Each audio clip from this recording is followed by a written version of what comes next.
everyone. Today we will be discussing the traditional way of getting paid from a real estate agent and a new way of doing it. Actually, it's really not a new way. I've been in real estate for almost 25 years, and I have been an exclusive buyer agent for the first 13 years or so.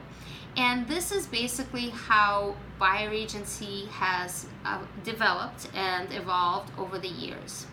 Initially, back in 1996, when I started real estate, the compensation for buyer agents typically was zero. So how did buyer agents get paid then, and how do buyer agents get paid now?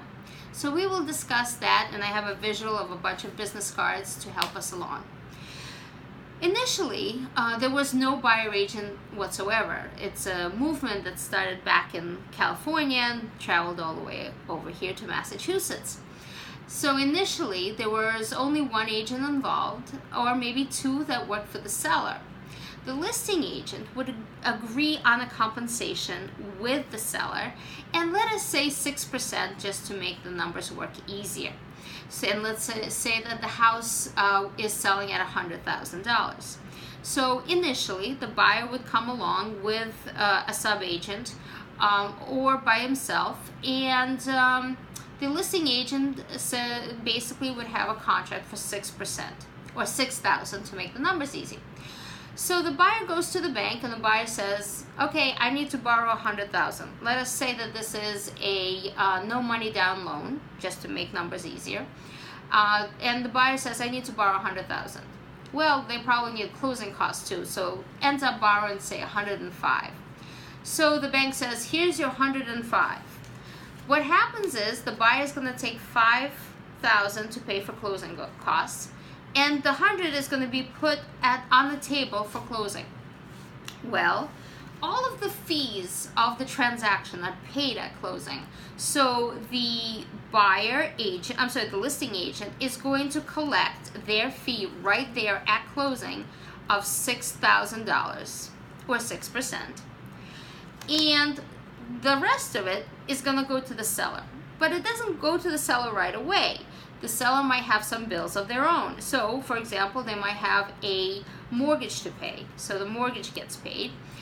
They might have closing costs as well, like stamps and taxes, so they're going to pay that. So they basically have what's called the net. This is what's left over for the seller. Sometimes in bad markets, the seller has to actually add money to make the transaction happen. So in the case where there is another agent, a sub-agent, or a traditional buyer agent, someone who gets paid from the seller agent or basically through the MLS, the $6,000 or 6% that the listing agent collects is at the closing is then paid a certain portion, sometimes half, sometimes more, sometimes less, to that buyer agent. So the buyer agent is actually dependent on the listing agent and the listing agent's transaction with the seller. In order for a buyer agent such as myself to get paid, we have a contract with our buyers. And our buyers are the ones who guarantee that we get paid at closing. Otherwise, we would have to come begging to the listing agent, and we don't want to do that. So the buyer and the buyer agent have an agreement, and in that agreement, it's specified how much the fee is. Let us say in this example that the buyer agent fee is 3%. So the buyer, once again, goes to the bank and borrows $105,000. $5,000 is what the buyer needs to put the transaction together. Now, in the whatever is the money that's left for the transaction, that's the $100,000. $3,000 goes to the buyer agent. The rest of the agreement is the agreement between the listing agent and the seller. So if the listing agent and the seller have agreed on 3%, that's what the listing agent is going to get. 6%, they're going to get 4, and so on and so forth.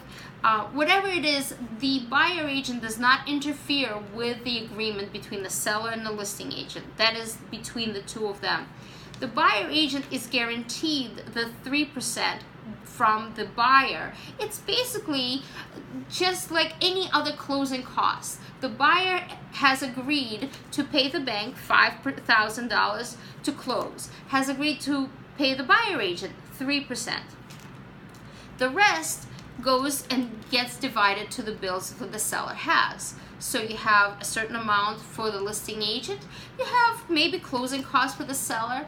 Some sellers have mortgages, so that they have to pay, and then this is what is netted to the seller. Whatever is left over is their seller's net. So the seller has to take a look at the net and decide, are they making enough money? And the buyer has to decide if the house is worth the gross purchase price. So if the house is worth the gross purchase price and the seller is happy with the net, what is left over, that is when the transaction happens, and only can happen when both parties agree. Now, if the seller is not happy with the net, then the seller can negotiate the gross purchase price, not the individual pieces, because the buyer already needs the $5,000 for closing, the 3% for the buyer agents, but the gross purchase price can be negotiated, and the appraiser has to acknowledge that the gross purchase price is a fair price for the home.